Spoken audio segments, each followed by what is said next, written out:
برادران و خواهران عزیز، یکی از مشکلاتی که همین روز بسیاری‌ها در هم مشکلات گرفتارن، این مشکلی که وقتی که شوهر برای زنش یا برای کودکش یگان چی میگیره، مادر شوهر چی میگه؟ مثلا بچه‌م تو برای چی مثلا به اجازت ما برای زن و برای کودک‌ها چیزی خریدی؟ هست هم خیلی آیله ها، هست هم خیلی سوالایی که امروز ارسال میکنین شما.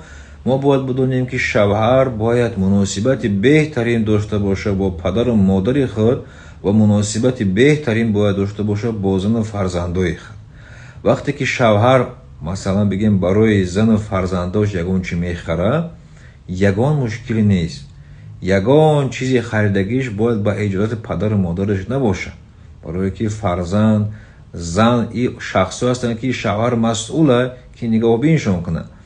و برای وقتی که پدر و مادرش یگان چی میگیره باید اجازت ای زن و کودکش هم نگیره.